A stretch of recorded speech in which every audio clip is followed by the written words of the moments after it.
Bonjour, aujourd'hui nous allons parler du nouveau Suiza SH09R, qui est en fait un D09 que j'ai déjà ici testé, je vous mettrai le lien dans la description, mais avec l'ouverture à une main.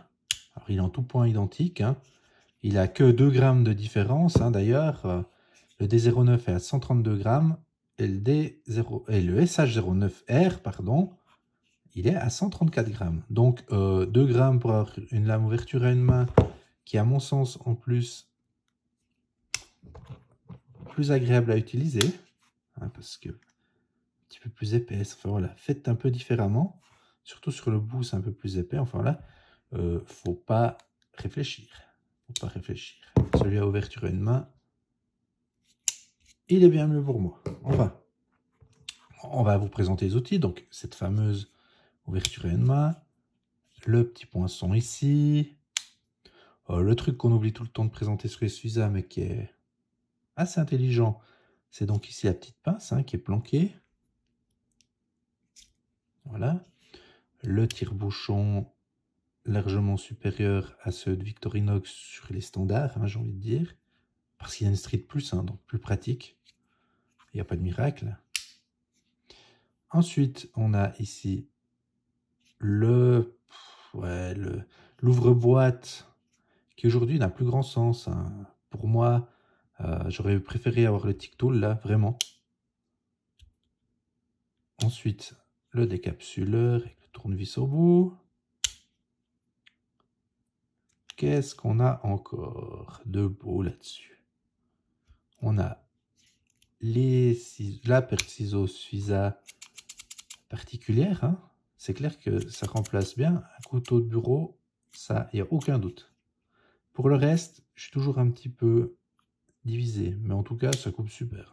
Pour du papier, du carton, aucun problème. Et ici, la scie à bois, en utilisation urbaine, bon, utile ou pas, je sais pas, c'est pratique, il est là.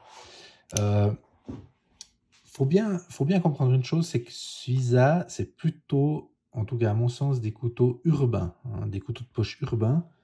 Alors on a vu dans une précédente vidéo ici la version chasse, qui a d'ailleurs le Tic Tool, mais bon, je sais pas. C'est pas la scie à bois à mon avis, bof.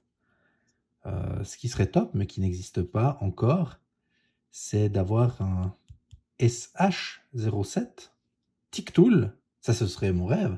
Donc SH07 Tic Tool. Donc on enlève ici cette scie à bois qui, à mon avis, ne sert à rien dans un couteau urbain, j'ai envie de dire. Et ici on remplace ça par un Tic Tool. Et je pense qu'il serait top parce qu'il serait un petit peu plus léger et fin. Donc en utilisation EDC, ce serait top. Ça équivaudrait chez Victorinox à un Klimber, par exemple. Ou un S14 de la gamme EvoGrip. Après, bon, force est de constater que la plupart des gens aiment bien cette scie à bois. Parce que le best-seller, typiquement chez Victorinox, c'est le Huntsman. Huntsman, ici, qui est l'équivalent, finalement, mais qui a les outils qui s'en rapprochent, quoi. Qui a aussi cette fameuse scie à bois. Alors que on pourrait très bien prendre plutôt un Klimber, qui est plus fin, plus léger. Il y a juste la scie à bois différence. Enfin bref, c'est pas le sujet de la vidéo. Mais voilà, je veux aussi un petit peu quand même vous le comparer justement au Victorinox, dans le sens où, ma foi, c'est encore une fois cette gamme avec ces fameux outils qu'on a tous, quoi, la grande lame, la scie à bois, la paire de ciseaux. C'est un petit peu le standard d'un couteau suisse finalement. Le tire-bouchon, pour ceux qui l'ont. Voilà, je vais un petit peu vous les comparer à tout ça. Par exemple, ici, on a le Farmer X, le fameux Farmer X, qui a aussi cette scie à bois et la paire de ciseaux. C'est ce qui les caractérise, finalement. Voilà, on peut les mettre en parallèle. Ici, voilà. Notre petit S17, ici, qui lui a l'avantage, contrairement au 93 mm et au 91 mm, de ne pas avoir de lame bloquante. Moi, je trouve que c'est leur défaut, ceux-là, mais bon, voilà, c'est comme ça. Ici, notre S17, bah, c'est top, quoi. On ne se referme pas la lame sur les doigts. Et elle a aussi les ciseaux et la petite scie. Voilà. Hop, j'ai eu très longtemps, pendant des années, le S14, hein, qui est la version en fait sans la scie à bois dans la poche. Franchement, c'était top. Et ici, après, bon, on a... C'est un peu différent quand même, mais c'est quand même le même esprit. L'Outrider, où on retrouve les ciseaux, et puis, je vais y arriver, la scie à bois. Ce qu'il y a de bien sur l'Outrider, mais ça c'est sa taille, hein, c'est grand quand même un Outrider, hein, on va le laisser, c'est ici le cruciforme qui est caché. Alors là, peut-être qu'il y a un truc aussi à faire, Suza. Est-ce que vous arriverez à nous concocter un petit cruciforme ou quelque chose de chouette à la place même de cet ouvre-boîte là qui ne nous sert plus à rien? Je veux dire, ce serait même mieux qu'un tic tool d'avoir un vrai cruciforme à la place ici. J'envoie ça comme ça, hein. Enfin voilà. Tout ça pour dire que c'est pour un petit peu les comparer, hein, en termes de... J'enlève l'Outrider parce qu'il est... C'est pas le même esprit, c'est plus grand. Voilà.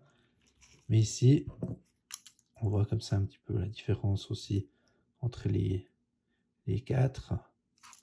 Mais clairement, à choisir entre les quatre, c'est le Suiza qui a ma faveur, parce que c'est cette fameuse lame ici à une main, grande, pratique, on l'a bien en main. J'adore la matière, hein. J'adore la matière de ces Suiza, parce que ça grippe, c'est beau. En noir, c'est peut-être pas ce qui ressort le mieux, mais je voulais justement, si je voulais l'utiliser en EDC, j'ai pris une couleur qui est pas trop salissante, enfin voilà. Moi, je suis assez conquis, hein, par ces Suiza ouverture à une main. Après, c'est pour une utilisation urbaine. C'est un petit couteau pratique. C'est peut-être... Il y a peut-être moins le côté bricoleur et multitool qu'un Victorinox, on est d'accord, hein. Là, vraiment, un Suiza, c'est un petit couteau urbain pratique qui va vous permettre d'ouvrir un carton, enfin, d'éventuellement manger. Enfin, d'ailleurs, manger est pratique avec sa courbure, hein, caractéristique. Franchement, voilà. Suiza, ce qu'il faut garder en tête, c'est que c'est un couteau. C'est des couteaux urbains, à mon sens. Et ils font très bien le job. Ils sont très très bien faits pour ça. Alors voilà. En attendant mon fameux SH07 Tic Tool ou SH07 avec un cruci, hein, je lance ça comme ça. Eh ben, je vais essayer de tester celui-là en EDC quelques temps aussi. À la prochaine!